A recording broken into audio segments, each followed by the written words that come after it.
This episode is brought to you by Vital Farms. Isn't it bullshit to have to question where your food comes from? At Vital Farms, you can trace your pasture-raised eggs all the way back to the source, the pasture. On the side of each pasture-raised carton of eggs, you'll find the name of the farm where your eggs were laid. And when you look the farm up on their website, you'll get a peek at all the sunshine, fresh air, and open space the hens enjoy. Learn more and find out where to buy them at vitalfarms.com. Vital Farms, keeping it bullshit-free. Welcome to the Human Capital Innovations Podcast.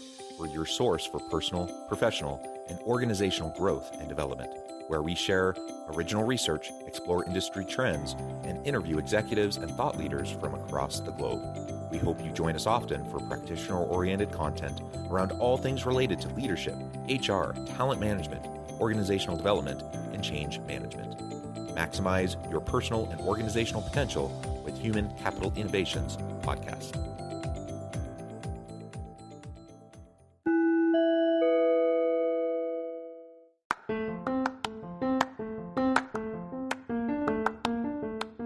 You enjoy the Human Capital Innovations Podcast? Enjoy ad-free listening by going to the Patreon page, and please consider contributing even at the producer or sponsorship level. And please leave a review. Thank you for your support.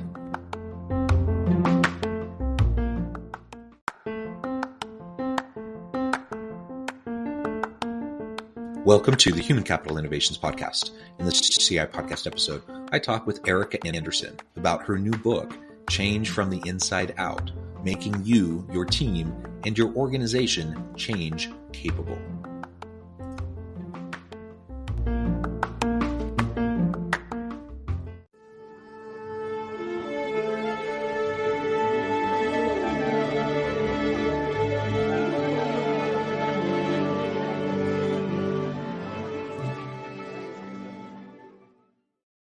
Erica Anderson, welcome to the Human Capital Innovations Podcast.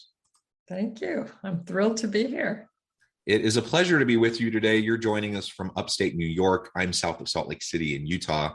And today we're going to be talking about your recent book, Change from the Inside Out, Making You, Your Team, and Your Organization Change Capable. I think that's an incredibly important topic in this day and age. The nature of work, the world of work is shifting so rapidly. There's so much disruption. Not only in relation to technology, but just in terms of work modalities and how we do the work that needs to get done. So change is inevitable. We need to learn how to lean into that change and be ready for it. That's easier said than done because we're all human animals. We're all resistant naturally, I think, to change. And so we have to find ways to break down that resistance and help people become more capable of successfully navigating change in a healthy way. As we get started, I wanted to share Erica's bio with everybody. Erica Anderson is the founding partner of Proteus International, a coaching, consulting, and training firm that focuses on leader readiness. For over 3 decades, she served as a consultant and advisor to top executives at today's leading organizations, including Amazon, Spotify, Charter, Spectrum, and the Yale School of Public Health. She's the author of 4 best-selling books, including Growing Great Employees and Be Bad First, is a popular leadership blogger at Forbes.com, and is the host of the Proteus Leader Show, a business and leadership podcast globally ranked in the top 10%. Her newest book is Change from the Inside Out, as I mentioned, which came out in October of 2021. I'm super excited to learn more about that. Anything else you would like to share with us by way of your background and personal context before we dive on in? No, that is a wonderful setup. Let's talk. Let's go.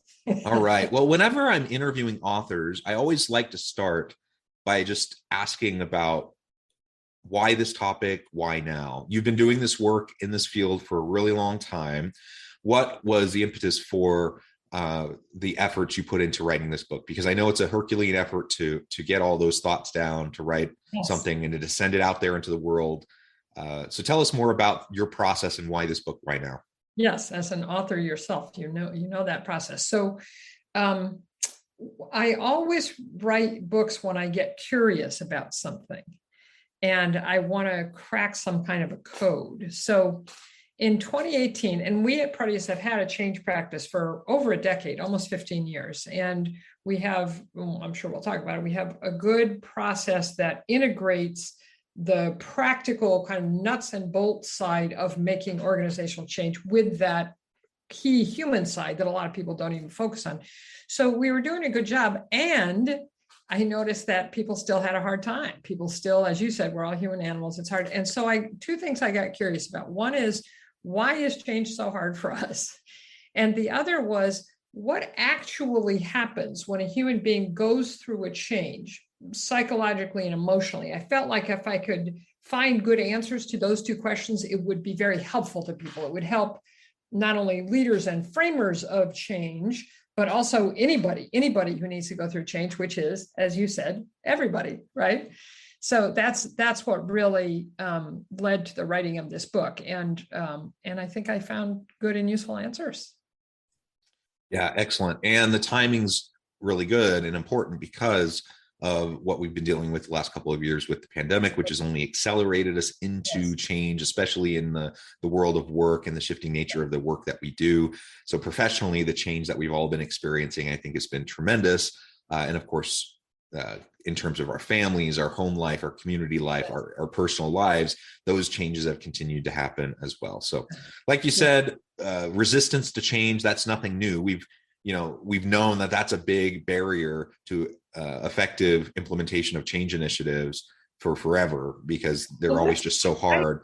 But it's really to be able to help us recognize how to get out of that resistance and to move beyond it is so important. Well, and I'd love to, if you don't mind, start by talking about that. I would love for our term of art to become not resistance, because resistance implies a conscious, like, I'm not going to do this, I hate, and it's much deeper and older. And anyway, I'd love to talk about a little bit about what I discovered about why change is hard for us. Would that be okay? Yeah, for sure.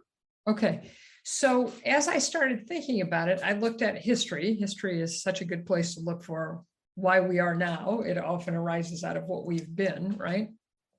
And what I realized is that if you think about any person's life a couple of hundred years ago, 200, 500,000 years ago, that life, for the most part, that person's life would have been unimaginably stable to us. Right?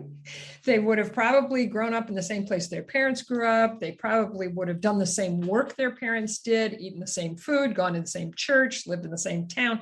Just, and even the changes were predictable. A bad year for crops, somebody has a baby. It's just very stable, very predictable. And in that life, a couple of 500 years ago, any large change, which didn't happen very often, would have almost without exception been disruptive, been a threat and a danger. And the smart money would have been on getting back to that previous known state as quickly as possible, right? After the flood, after the famine, after the war, let's go back to the way it was before. That really worked for us. And so think about it. That's how we've been wired for thousands of years, that when change comes, it's dangerous. And what we need to do is that homeostatic urge, get back to the previous known state as soon as possible. And that worked. And then the middle of the 19th, end of the 19th, beginning of the 20th century, middle of the 20th century. And now, as you pointed out with the pandemic, it's a geometric curve. Now, more change happens to any one of us in a day than probably happened in our great-great-grandparents' lives. And so we need to rewire ourselves. It's not that we're resistant to it, it's that we're badly wired for living in the 21st century, right? Yeah. So the evolutionary psychology component, which is what I hear you talking about, we're wired, our brains are wired, our neural pathways are set up in such a way to serve a different age, a different time, a different, completely different lifestyle, right? And so, so we just need to be able to recognize that and to acknowledge that. So when we move into the fight or flight response to some sort of change initiative, we can recognize where that is coming from, and then we can choose something different. We can choose to not engage in the fight or flight, but to actually lean into it and to actually be productive in the type of in guiding the type of change that we need to see. That is a great way to summarize and frame it, John. And what I then discovered, that my second piece of curiosity of like what actually happens when we go through change, I felt like the clearer I could get and share with people what actually happens when we do go through change, that would make it easier for people to choose differently, right? If they knew what the process was. So what we discovered, and we, as you know, we came to call this the change arc, is that so when a change comes at us, which is the hard, like when we choose change ourselves, it's less difficult. It's when it comes at us that it's hard primarily, which it does in organizations. I mean, unless you're the person who's deciding to make the transformation, it comes at you, right? So when change comes at us, it turns out, and we call this first part of the change arc proposed change, it turns out that people want to know, almost without exception, three things. It's very predictable. We want to know, what does this mean for me? Literally, what does this change mean for me? What am I going to have to change? What is this change?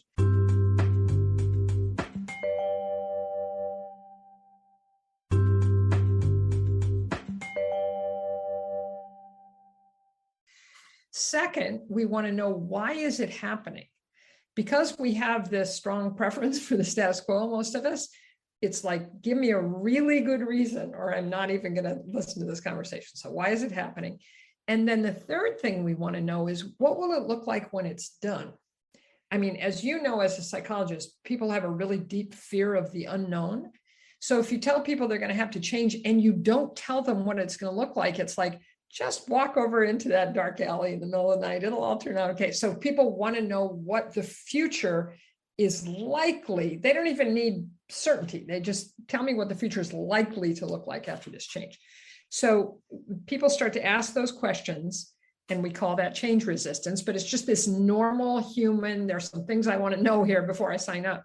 Now, unfortunately, to your earlier point, we ask those questions most of the time with a kind of negative confirmation bias. We ask those questions with an initial mindset, an initial assumption that the change is going to be difficult, costly, and weird. And difficult means I don't know how to do it, and other people are going to get in the way of me doing it. Costly means it's going to take from me things I value. And people are willing to talk about time and money, but more deeply, they worry that it's going to take from them identity and freedom and agency and reputation and relationships, those big things, right? And then weird just means, ooh, that's not how we do things around here. So even as we're asking those initial questions of what and why and what does it look like, we're already thinking in these negative ways of, oh, but it's going to be really hard and it's going to take away important things and it's just going to be strange. So then what we noticed, and this is where I had my kind of eureka moment, is that when someone actually does make a change, it's rarely because external circumstances have changed much. It's almost always because their mindset changes. And they start to think to themselves that, oh, maybe this change could be easy, or at least doable versus difficult, could be more rewarding than costly, and could be normal, could become normal. This could become the new normal. And in fact, when we're having that mindset shift, yeah. We move into more of a growth and abundance types of mindsets. And we look for like how this will actually improve things tremendously. Yes. How can this improve my work life? How can this say there's some new disruptive technology that's being integrated into the company? How can this, I mean, it's painful. You got to learn the systems. Everyone hates learning new systems. Everyone hates, going through that process. But at the end of the day, 6 months from now, does that mean your job's going to be easier? That you can spend more time doing the strategic and creative stuff rather than the menial, repetitive stuff? And if so, that is improvement on your life, your quality and satisfaction. And that's a positive. But on the flip side of that, if you haven't gone through that abundance mindset shift or that growth mindset shift, when I start to look at, you say a new technology being implemented, and I'm like, well, goodness, now they're just going to take away my job because it's going to be automated, and I'm going to lose out. And so it's a completely different way of looking at the exact same information. Yes. Which is so important. Yeah, that you're exactly right. That, again, a great way to summarize it. And it's funny because, you can tell how people are thinking by what comes out of their mouths. And when people involved in a change are helped to begin to shift and move and see the possibilities of it, you can tell immediately by how they talk. They do exactly what you just said. They go, well, yeah, this is going to take some time and it's going to be, might be kind of a pain to learn it. And if I do it, I can see how it will X, serve the customers better, save me some time, mean I have to do less busy work. They start to talk about how it could be easy, rewarding, and normal. And then you know that when a critical mass of people are talking about it, the change in that way, then they're going to be willing and able to do the new behaviors that the change requires, and the change can actually occur. Right? Yeah. So you've laid out some of those types of things that need to happen, particularly internally for change to be adopted. But there are also all the organizational things that happen and should be happening. And frankly, a lot of times change initiatives don't have the impact that are desired, and they fail because leaders and organizations and the structures that they put in place really don't help to facilitate and sustain that change. So maybe, tell us a little bit about what you found as you're putting together your book about some of those biggest mistakes that you see organizations and leaders engaging in when they're trying to push a change initiative. Ooh, I love that question. So, in the book, as you know, I talk about this, exactly what I've talked about, why change is hard for us, based on our historical wiring, how an individual person goes through change. And then I talk about our 5-step change model, which is very, it turns out, great minds, very lined up with a change arc, and is really built to overcome those mistakes that people make. So the first step of our change model is self-named, clarify the change and why it's needed. So that's the first thing that people do wrong. Often even a big change, they just kind of roll into it without ever that. It's usually, as you know, a fairly small kind of change initiation team, some senior people thinking about the change. Sometimes they just start going and they don't stop and say, okay, what exactly are we changing? What are the risks and rewards of changing that? And how are we going to frame it up for people with a why that's compelling to them? And can I add that sometimes you got that smaller leadership team, right? That's leading out on this, maybe some sort of a multifunction, interfunction task force or something like that. All of these people have probably been in tons and tons of meetings to talk about all of this, right? And so I think sometimes it's laziness. Sometimes it's just not doing their due diligence, that they don't think about how to communicate this and frame it up for the rollout and for everyone else. I think sometimes they just forget that they've been embedded in it and it comes naturally to them. They fully understand the why, and they forget that nobody else knows anything about it. And so they jump from like 0 to 60 in a second instead of taking a little bit of time to rev people up. Yes, that's exactly right. And in fact, there's a graphic in the book, and it took me a long time to help the designer understand what I was trying to say. That shows the 5 steps of our model, and it shows individual people going through their change arcs at different ways along the path. And what you're saying is exactly true. Like, let's say there's not even the task force yet, but a small senior leadership team who's starting to think about a change. Let's say they're deciding that they're going to change their manufacturing facility. They're going to change their production process. And as you say, they've been thinking about it for a couple months. They've gone through their change arc. They've asked the questions and started out thinking it was going to be difficult, costly, and weird, made that mindset shift. And then, as you say, they turn to the next level of people, maybe the task force, and they're like, okay, we're going to do this thing. You guys are all good with it, right? And they expect them to somehow magically be where they are after 2 months, 3 months, 6 months of thinking about it. I couldn't agree with that more. And it's one of the things that makes the change arc a useful frame, because you can say to leaders then, remember that everybody that you tell is going to start going through their change arc the moment they hear about it, and it's going to take them some time, just like it took you some time. So it's a helpful frame, right?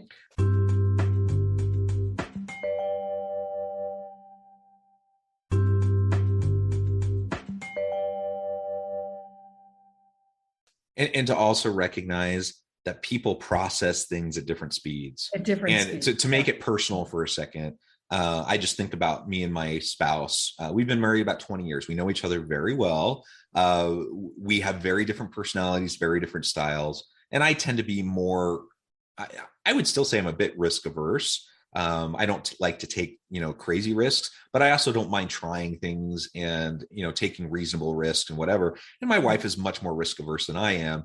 And so we could even start at the same place with the same information at the same time in terms of this change arc. And I just process things differently than her. Yes. And it takes her a different amount of time. It usually takes a bit longer for her to get, so I get to a place where I accept it and I'm like, okay, let's do this. And it takes me X amount of time. And then it might take her X squared or X plus 10 or whatever. And I can either be a jerk about it and put pressure on her, or I can let her sit with it and go through the process and be supportive where I can. And otherwise be patient. And then she'll come along. Yes. Right? Oh, what a great example. And it's exactly the same with me and my husband, by the way. And not only I'm pretty good at not putting pressure on him or being a jerk about it, but I also know that he, for instance, needs more information than I do. And so, if I can help find that information, or if I can just get out of his way and let him gather the information, that's a great example. And the more leaders in change initiatives can do that, can recognize that, as you say, people process things at different times. That's great. That's really great advice. So then the other thing I wanted to say about that first step is the why. And you started to say this, but the why for that small senior team may not be at all compelling to the larger organization. Right? Like, for instance, if they're going to make a change that makes the organization more profitable, all right, that's going to be compelling for people who have equity or whose, compensation is tied to profitability. But for that man or woman who's on the production line and is going to make $18 an hour no matter what, profitability is not a big deal. But again, as you say, having less busy work, doing your work more efficiently, serving the client better, those all might be very compelling whys. So that's the first step. You think about what and why. And then the second step is called envision the future state. And that's where that little team, again, on behalf of the organization, has to get very clear about what do we think it will look like when we've made this change, and how will we measure that success? So both kind of the aspirational, this is how the organization is going to be better, and how will we know if we've actually gotten there, right? And again, doing it on behalf of the organization. And you notice that those first two steps, those are those three things people want to know. What is this? Why is it happening? What will it look like? Okay, so then the third step, and I think this is what you were talking about, we call build the change. And that's where usually it's not that very small senior team that's going to manage and drive the change. So you build a change team and you bring them in the same way we've talked about. Here's the change, here's why it's happening. What does this mean to you? How are you going to do it? So you get them on board. And you also think about any other stakeholders that you haven't thought about yet who could get in the way or help, but aren't either on the change team or on that initial team. And then the main task of that third step is, to your earlier point also, really build a good practical change plan. Make sure, any change is a project, right? And you can't forget about that part of it. You really have to think through, what are we going to have to do? What order should we do it in? Who's going to be responsible for it? And make a really good plan for the change. So that's the third step. Now, the fourth step is the thing that, in my experience, most often doesn't happen in organizations, and we call it lead the transition. And that's where you figure out who's going to be most affected by the change psychologically and emotionally, and how, what are going to be the most difficult things for them? What are they going to think is difficult, costly, and weird? And then we have, and I can explain them to you if you want, we have these 4 change levers in the sense of, force multipliers, things you can, kind of principles you can apply to help create what we call a transition plan, an actual human transition plan, which you then layer on top of the practical plan and do them at the same time. So you can help people through the change as you're making the changes. And then the last step we call keep the change going, because as you know, changes, especially organizational changes, always have unintended consequences.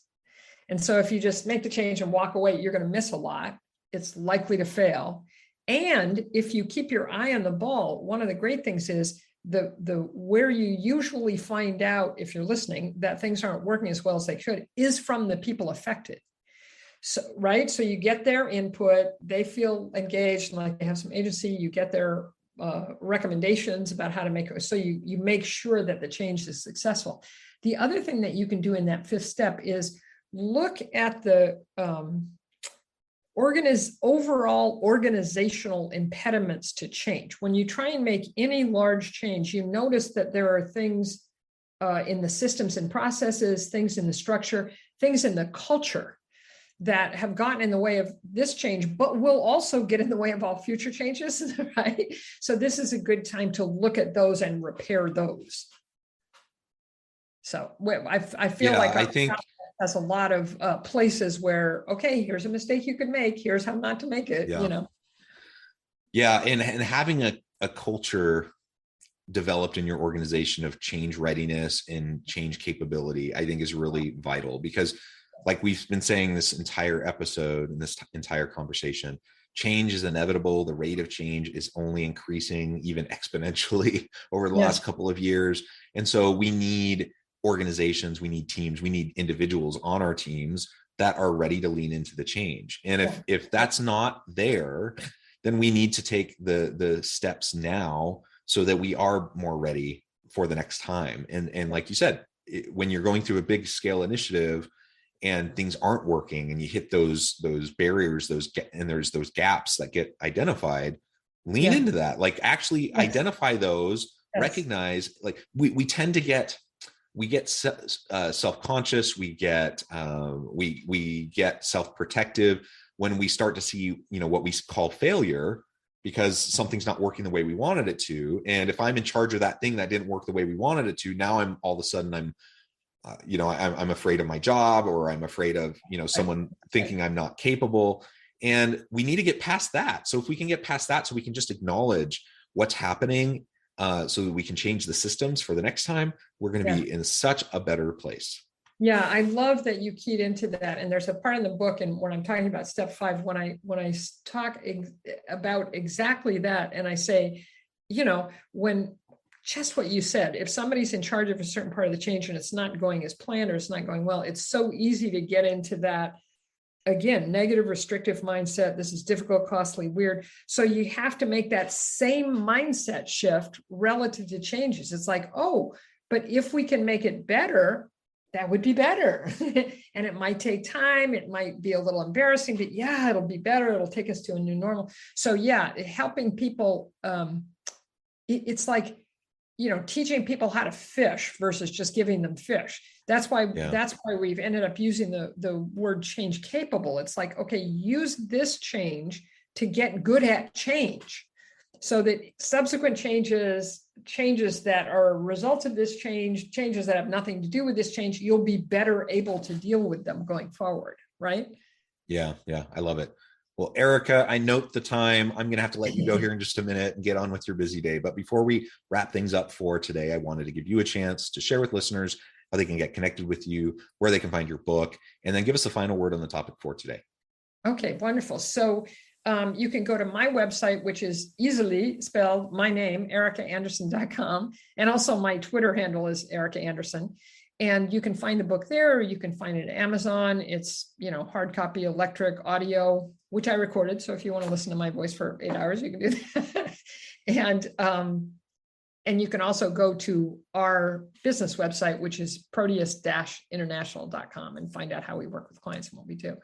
And I think the last thought I'd love to share with you is, and your listeners, is we are capable of doing this. We can change the way we think. And that is a powerful thing to recognize. There's a wonderful quote from Heraclitus, I think, who said, we can't always control our circumstances, but we can always control our reaction to those circumstances. And that's what we're talking about here. And it's a powerful thing to recognize that. Yeah, beautifully said, Erica. It's been a pleasure. I encourage listeners to reach out, get connected, find out more about what Erica can do for you. Check out the book. And as always, I hope everyone can stay healthy and safe, that you can find meaning and purpose at work each and every day. And I hope you all have a great week.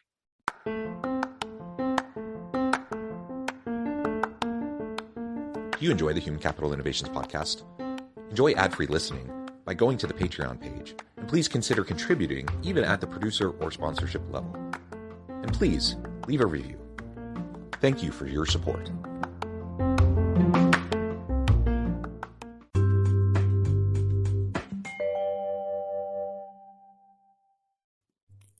Thanks again for joining us for this episode of the Human Capital Innovations podcast. I hope you stay healthy and safe and that you have a great week.